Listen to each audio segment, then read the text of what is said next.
Hello, everyone. Welcome to Season 2, Episode 2 of the Learn System Design podcast with your host, me, Benny Kitchell. This week, we are going to continue down the primer of building a system.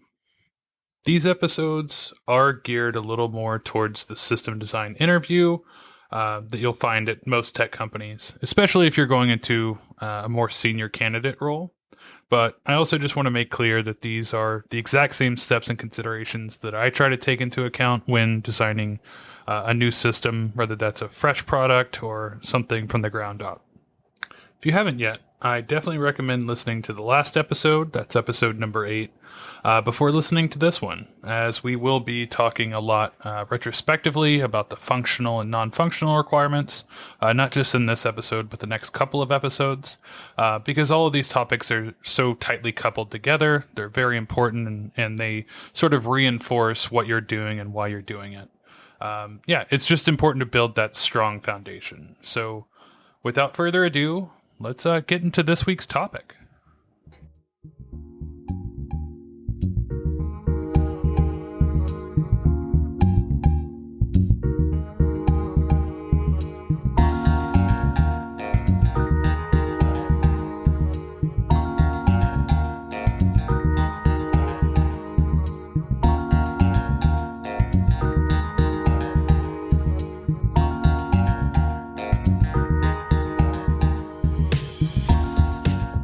When it comes to building any system, it is very easy to get lost in the weeds on specific topics.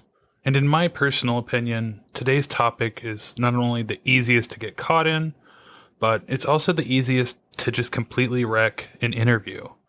That topic, of course, is capacity estimates. It is almost a rite of passage to be an engineer, find yourself in a 45-minute interview, system design, discussing, and spending about 40 of those minutes trying to do math, make broad stroke assumptions about how much load you might have. Do I have 1.6 million daily active users? Do I have 1.625 daily active users?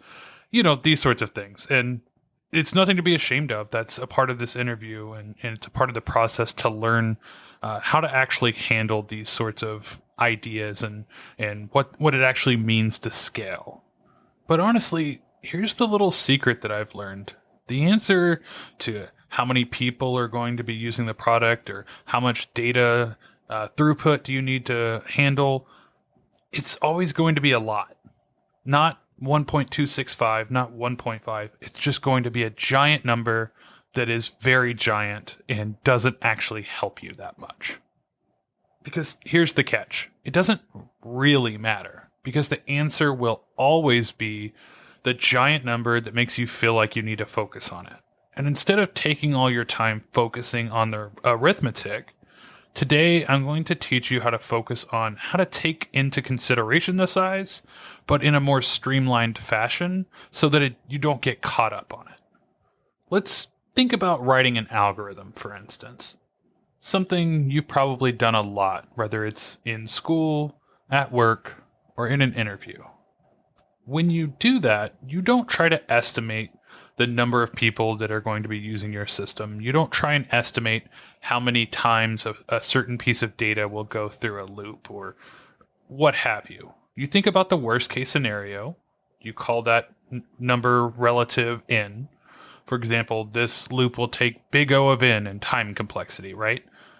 Then why are we designing a system so mathematically, so precise? Like how to find how long 2,435 gigabytes of video being read from sequential memory will take if it's on a spinning disk. These sorts of things are important, but the specifics aren't that important. Instead, let's focus on the crux of the problem. Our estimations in our capacity, not our specifics in the arithmetic. So what then do we estimate? The amount of read and write throughput in your system, for instance, is important, and the amount of storage your system will need to hold. When dealing with the numbers, just keep it in, a factor of 1,000, right? Because the more you round, the easier it is, and the bigger the number, the less the specifics matter. If I say I'm going to give you $110, you might just tell everyone, oh yeah, Ben gave me $100, right? The 10 doesn't really matter. Just like when you're doing an algorithm. Is it big O of n plus 2? Well, then it's just big O of n. The plus 2 doesn't actually matter. And so what I mean when I say stick to factors of 1,000, simply put, it's the difference in 1,670 people and 154,000 people, right? Those extra 200 or so people is not going to bankrupt your company. It's not going to break your system. And it's a lot easier to do that sort of back of napkin math with nice round numbers. So when then is it important to do those quick calculations that I speak of? Well, we'll get to that a little later. For now, let's make sure we have a few things memorized. These are the important pieces of information you should bring into any interview or any calculation when you want to consider your capacity. For some of you, it might feel like a refresher or common knowledge, but for others, it may be the first time considering it. So I want to cover it. That way, regardless, we're all on the same page going into how to do this back of napkin math and what's really important about it. So the first thing is to always remember your scales of 1,000 and how they relate to data sizes. In this case, I'll be using bytes, but these factors can technically be applied to anything that is a metric when it comes to tech. When we think of data sizes, we usually describe them as bits and bytes, right? But it is important to understand the levels of these sizes relative to one another. For every 1,000 increments, we use a different prefix. So for every 1,000 bytes, we have a kilo, like a kilobyte. For every 1 million bytes, which you might note is 1,000 squared, we use mega, like megabyte, and so on and so on. I'll get to the rest in a minute. The important ones to remember are that 1,000 or less is just unit. For example, 560 bytes of data. And if you think about it, 1,000 raised to 0 is 1, right? 1,000 raised to 1 is 1,000. So that would be a kilobyte. 1,000 raised to 2 would be a million. 1,000 raised to 3 would be a billion. 1,000 raised to 4 would be a trillion, right? And so the designations for those in order would be just a byte, a kilobyte, which is our 1,000, a megabyte, which is a million, a gigabyte, which is a billion, and then terabyte, which is a trillion. So in actuality, right, it's probably easier to do arithmetic rather than having, 9 zeros, just having 1,000 raised to 3. Because again, once you take the 3 out, ignore it, perform your arithmetic, then add the cubed back in, you're getting a good idea of the scale without a lot of very complicated, arithmetic going on. In actuality, when you do your capacity estimates, it shouldn't take you longer than 5 to 10 minutes of the interview. It's honestly sometimes possible to just say, hey, interviewer, I'm, going to skip over this for now. I know it'll be a large number. I'll give it 1.5 based on, past examples. And sometimes the interviewer will just, say, okay, yeah, no problem. I want to know how you think. I want to know how you would approach the problem. I don't care whether or not you can add a bunch of large numbers. But we can even go further than that, right? So let's take into consideration you have 1.35 trillion bytes, right? It's a lot easier to drop all those 0 and just have it be 1.35. And then say, well, if we want to 3x scale this, you can multiply 1.35 times 3 rather than some obscure number like 1356234 times 3, right? One of those is going to take you significantly less time to parse through and do that back of napkin math, if it's necessary. The important part is that you can take those numbers, say, with a reasonable doubt, this is 1.35 gigabytes or terabytes, and know, the difference in scale between those numbers. And if the interviewer presses you on, what that actually is, you can tell them, oh, that's 1.35 trillion or 1.35, quadrillion or what have you. And it shows that you know what you're talking about, that you know the numbers, and it's not just, you playing. And that you're doing calculations, but you're making it a lot easier for yourself. You're working smarter. And speaking on this concept of working smarter, sometimes these tests can take on specific constraints, and sometimes you need to think about a budget. And that honestly brings me to my next important factor that, we need for understanding the dynamics of latency across different constraints on our system. You will remember latency from the episode 1 and episode 3, and also kind of across our core episodes and our non-functional requirements from the last episode as well. The comparisons I'm about to give you will directly link to the non-functional requirements from before. So if you're keeping track, currently we are on step 3 in this whole process, and we are already calling back to step 2.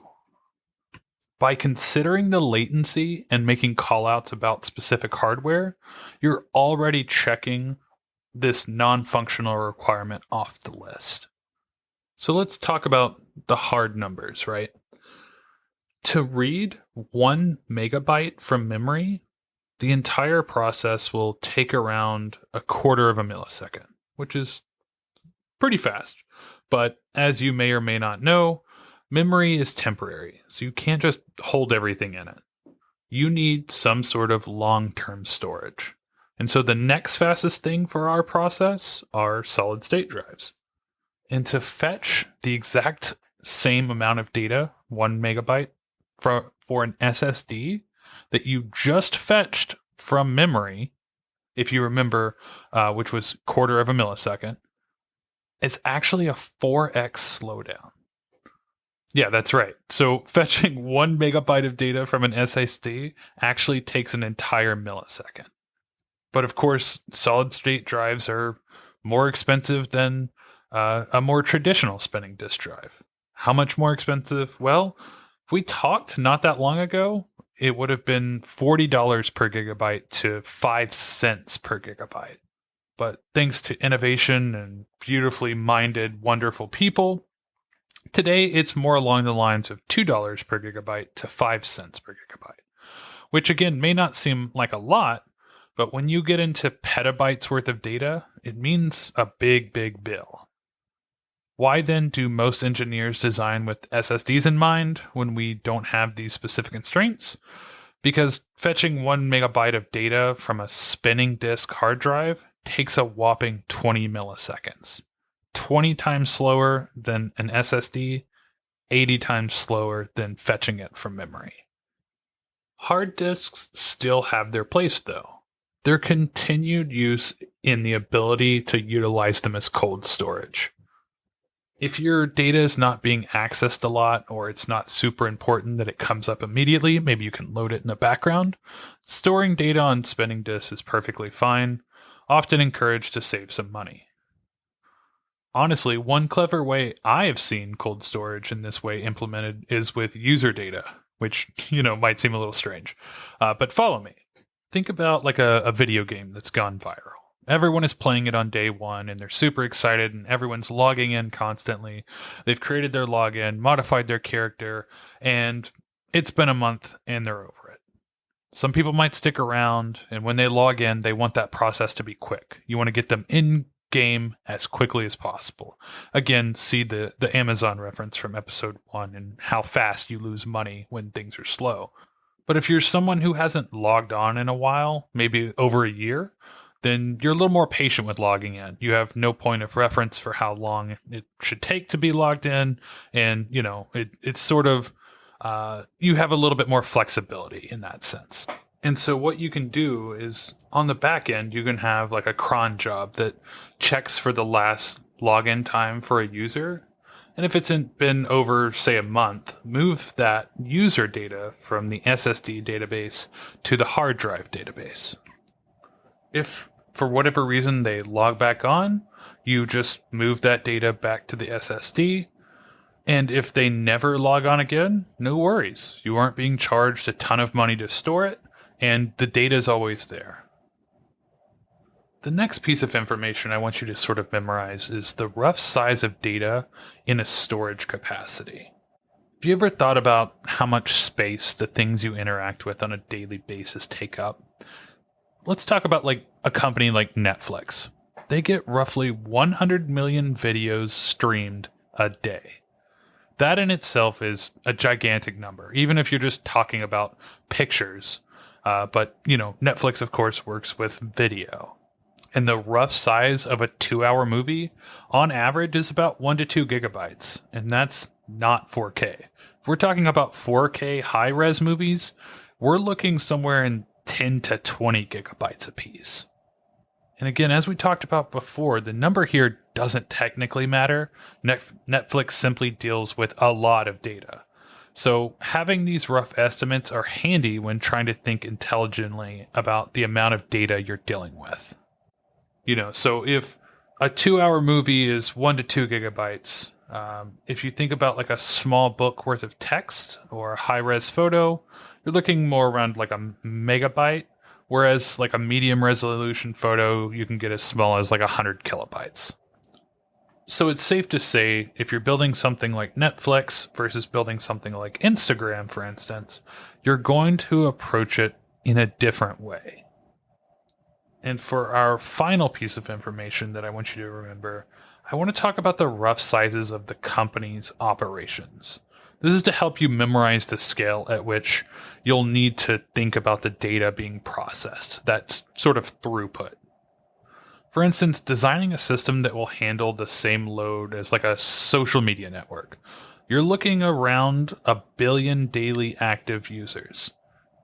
We talked about Netflix and how they stream 100 million videos a day. That's very important as well. And Google, it fights off around 100,000 queries per second. And building an app like Wikipedia means storing data somewhere in the neighborhood of like 100 gigabytes if it's uncompressed.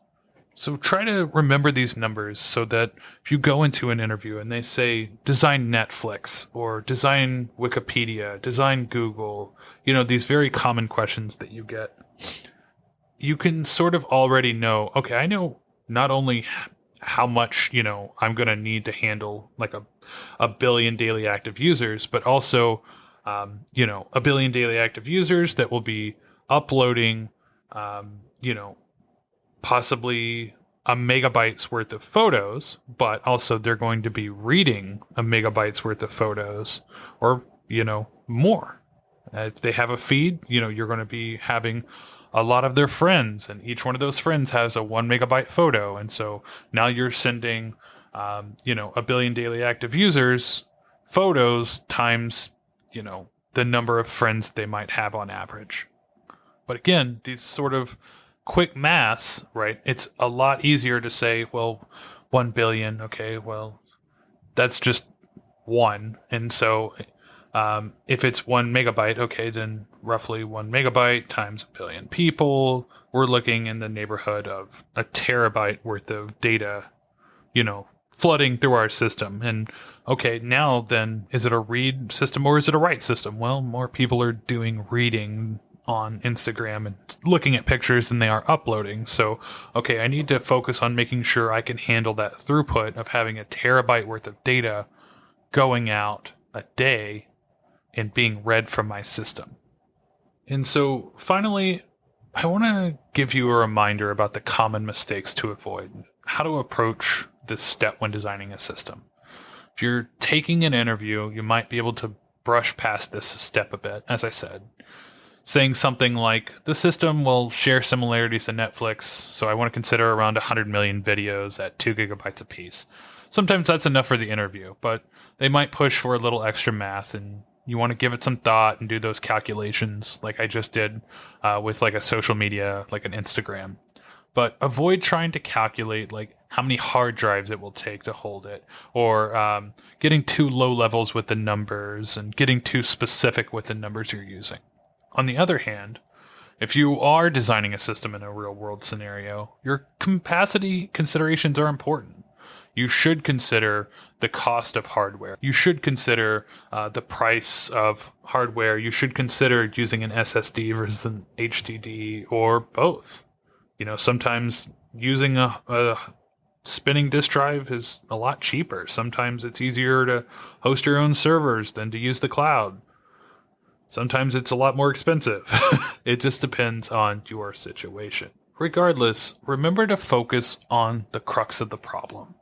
If this is primarily a video-based service like Netflix, you don't need to worry about calculating the size of text for descriptions or the size of the avatar for the user and what that would mean, right? Focus on the big thing, the videos, the users consuming those videos, how they're consuming them, and work from there. At the end of the day, the elements of capacity estimates that are always good to remember are your core facts. Think about your numbers in, factors of 1,000. Keep things high level and focus on what your system should be doing, not necessarily how many specific times it should be doing it. It will almost always be impossible to take every little thing into consideration, especially in an interview. So just try and focus on the crux of the problem, not all the little things that might pop up.